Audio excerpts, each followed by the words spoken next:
Que paso, worldwide fans of cinema and all of the hottest entertainment with an edge. This is Jaime Enfuego for Enfuegotainment, where that is what I'm constantly covering, and now it is 5 days a week, Monday through Friday. I'm always doing something called the Nightly Nerd at 9, guys, and depending on the day, it's either going to be Nightly Nerd News, it's going to be Nightly Nerd Now, which is like an Enfuegotorial where I editorialize like a really pertinent topic within the news, something that needs more time to be spoken about. Or I could be doing a Nightly Nerd Nuevo where it's a new movie. But today, we are doing something I am very much looking forward to because, seriously, in just my Netflix cache alone, between the stuff going in the mail and the stuff that's going to be streaming and whatnot, I have hundreds. I'm talking well over 500 films that I have just been amassing in this list over the years. And so I was like, all right, how about I start going through some of these old films and doing retro reviews? But I'm going to be calling it the Nightly Nerd Nostalgia here on Enfuegotainment Presents. So gracias for joining me here for episode 2 of Enfuegotainment Presents Nightly Nerd. This is February 2nd, and so, yeah, we're in the midst of the launch, man, and I'm pretty stoked about it. And so, I was reading a Stephen King book recently called Lisey's Story. Fantastic book, much better than I was expecting, and it had some relationship stuff that really just kind of hit me in the feels, you know? The main character in that, Lisey Landon, she was for many years married to an author by the name of Scott Landon in his favorite movie, as you find out countless times because they have like quotes from songs in the movie and I think a few quotes from the movie itself, but Scott Landon in Lisey's Story by Stephen King, his favorite movie is The Last Picture Show. And so that's one that I knew people loved it, knew it had lots of Academy Award nominations, and so it was kind of one of those situations where it was like, okay, finally time for me to sit down and watch this, just heavily heralded film. I believe it was actually in the late 90s decided to be preserved by the United States as like culturally relevant. This is a film co-written and directed by a guy named Peter Bogdanovich. That's right, guys. And so he was part of this new wave in Hollywood in like late 60s, early 70s, I guess, where you had guys like William Friedkin, who directed The Exorcist, and you had Scorsese, and you had Coppola, and you had all these different people that were doing edgier, more modern cinema, and so this was actually one, he was lumped into that category. He was right along with them and within that movement. And The Last Picture Show is basically kind of one of those coming of age, you're in high school, and you're a senior, and there's sex and there's drama and all this other stuff. But the thing that's very interesting about it is that it's in the backdrop of a small town in Texas in the early 50s. So first and foremost, this movie comes out in the 70s, in 1971, but the period where it's taking place 20 years before, I mean, the cars, the hairstyles, the music, though, being Texas, it's tons of Hank Williams and old, just awesome country stuff. And so here on Enfuegotainment, what I always do is cover the bueno, the malo, and the feo. And so we always start out with the good, and then we move into the bad and the ugly. So the good about The Last Picture Show, there's an abundance of it. I got to segue with that music. It gave a yearning, longing type of tone in a lot of the songs, especially, one that kind of is the centerpiece of sorts because it shows up a couple times in the film.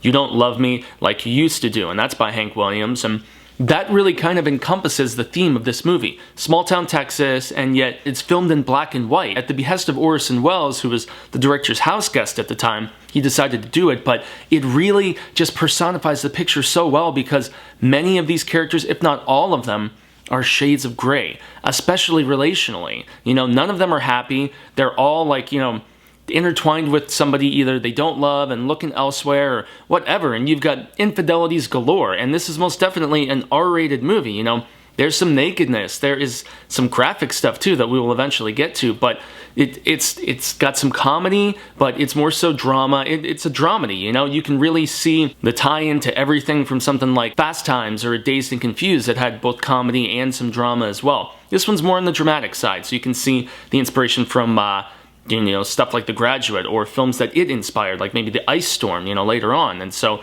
despite being in a different decade, but the tone of this is just, it's very shades of gray, just like, the black and white, which was not common to be utilized here, but it really brings a kind of eerie, dreamlike essence to this small, beaten down town that doesn't have much existence, doesn't have much to do, and, there's the kids who are, that's why everybody is looking for fulfillment in other people, because there's not really much to do aside from kind of, screw around and get yourself in trouble. There's a great cast, both young and old. I mean, you've got Cloris Leachman as the wife of the sports coach who's kind of diddling around with one of the students and getting something going on there. But then you've also got Jeff Bridges in there. He actually received an Academy Award nomination. This is one of his earliest roles. And so you've got Randy Quaid in a small part. The list goes on. Ben Johnson is fantastic as the older guy who owns the cafe, and he owns like the pool hall. He also owns the theater, which is where the title of this film is derived from. It's beautifully written, based on a semi-autobiographical novel which was published about 10 years or so before. So you can really feel the genuine nature and also the timeless nature of it too, because a lot of the dialogue, despite being derived from a book in the 60s and a movie that was filmed in the 70s, early 70s no less, this film is like 45 years old now. It still has a very modern feel to it for the sheer fact that the dialogue is so good. I'll take care of the mercury for you. I'll see you in a year or two if I don't get shot. And this is not holding anything back. This is R-rated for a reason. They really just very plainly and frankly showed all of just how distraught people can be, when sex is involved and everybody isn't really on the same level. And so, wonderfully acted by both the young and the old. I gotta mention Timothy Bottoms, I believe. He plays pretty much the lead character, Sonny, and him just like lots of other people in this particular film get involved with a very young Sybil Shepherd who looks beautiful, and where I don't want to divulge much about her character, she acts splendidly, and she's acting when she's acting, if that doesn't reveal enough. So she's a character that really gets a reaction out of you, that's for sure. So yeah, without divulging too much, that's about all I want to say. Greatly acted, a timelessness to both the music and just that kind of, shades of gray feel. And because of that, the film still feels timeless and relevant today, which is really, really just exceptional and shows that it really does deserve that preservation we talked about a little earlier. Eventually, I do have to segue into the monologue, to talk about at least a few bad things about the film, and there weren't really much, with the exception of there's a lot of intimacy in this movie. And it's not necessarily shown graphically. I mean, there is some full frontal, black and white craziness, man, but those scenes aren't necessarily played for sex specifically, The scenes where you actually see people getting naked, there's really not sex per se going on, but when people are being intimate, it's like there's no music, you're hearing just like moans and noises and like the rubbing of clothing and stuff. And so yeah, if there's any bad I can think of, it's the fact that that stuff was really shown maybe a little more graphically, not visually, but just you felt like you were right there. And when there were certain awkward moments, you felt like you were right there in the midst of the awkwardness that the characters are experiencing, whether it's a rendezvous in a pool hall with somebody else's lover, or whether it's sneaking around at somebody's house when somebody else isn't home, when a spouse isn't there. And so yeah, that is definitely some malo. There's a lot of malo characters going down, and this could be either bad or ugly in the sheer fact that nobody seems to be like very happy with their particular lot and where they are and who they're with. I mean, the grass is always greener in this black and white town that just seems so dreary, and I don't know. There's obviously happiness, but there's also just kind of like a coldness almost to all of the proceedings, which I really got to mention. And one character in particular starts acting so much like her mother. And I guess this is a good segue into the feo, because I have a little bit more feo to say than bad, because this is not a bad film.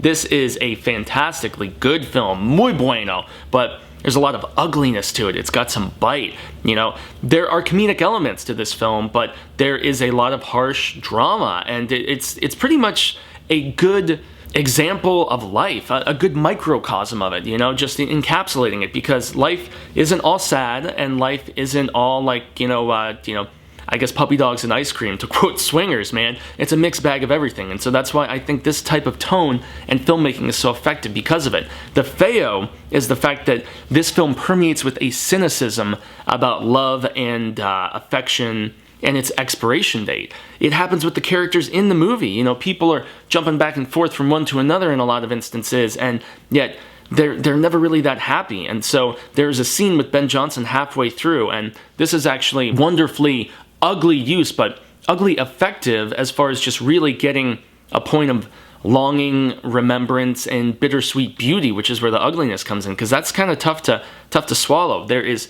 a panning in to characters at certain points, the older ones especially, when they're reminiscing about their youth and reminiscing about things lost, whether it's in encounters with, you know, a young lady running naked in the water in the, you know, the river or something, or whether it's, you know, finally finding somebody that you know understands you better than anyone else ever did before or after, and you know, you just know you can't be with them. There is that cynicism. You know, one character asks another at that middle point that I'm mentioning here. He's like, oh, love isn't all bad, or, you know, being married isn't all that bad. I'm totally paraphrasing here.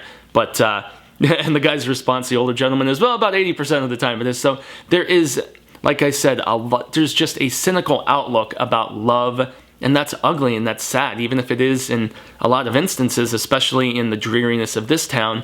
It's the perfect way to describe it. It's sad, but God, this movie is so brilliantly acted. The ugliness actually brings out the bueno within everything, within the proceeding. And that's the thing though, pretty much no character within this is spared some sort of fate. And that even goes for, you know, people who aren't like kind of, you know, jumping around and whatnot. It's a film that has a very grim yet realistic tone to it at times, but it's lighthearted enough to feel just like growing up and living, and you know, just that desperation in the isolation of a small town, and you really start to feel it as this year goes by. It's pretty much like the equivalent of a school year, you know? So I love that type of storytelling. I love where it's encompassed, and I just love coming of age tales and just really getting your head around. I think the reason people love them so much, and why this film, and I know this is segueing back to the bueno, but in closing I gotta say, there's a reason why people love those sort of coming of age and growing up films. I know a lot who don't, but I mean, this influenced everything from, you know,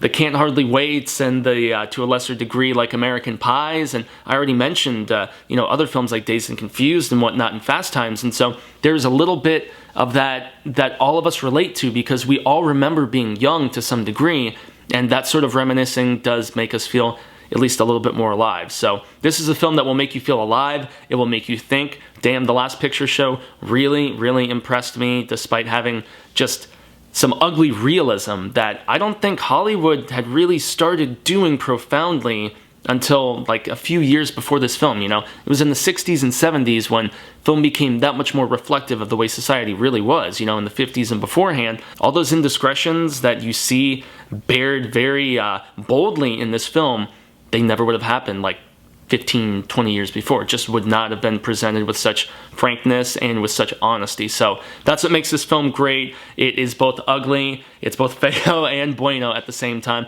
Not a lot of malo though, so you can see why I skimmed over that oh so briefly. So I gotta extend a grande gracias to anybody who's tuning in here on Enfuegotainment's The Nightly Nerd for Nightly Nerd Nostalgia here on Tuesday, February 2nd. Great movie. I'm so happy that Stephen King's Lacey's story led me back to it. I've been Jaime Enfuego. You can find me doing this sort of content 5 days a week, Monday through Friday here on my YouTube channel, but also interact with me on Twitter, Instagram, and Facebook. I'm usually on there talking about all kinds of other, you know, entertainment news and a little bit of deportes, sports, you know, musica too. Love my metal. You can find me on the weekends hosting Heavy Metal Television at www.heavymetaltelevision.com. I do that 9 a.m. to 1 p.m. Pacific Standard Time every Saturday, and you can always see me hosting the Horror Show Weekly. So once again, I extend a grande gracias, amigos. Thank you so very much for tuning into this first Retro Fuego review for Nightly Nerd Nostalgia, and I look forward to seeing all of you tomorrow on Wednesday, February 3rd for another bit of the hottest entertainment with an edge coverage. So until next time, I will see you mañana or whenever. So adios, amigos.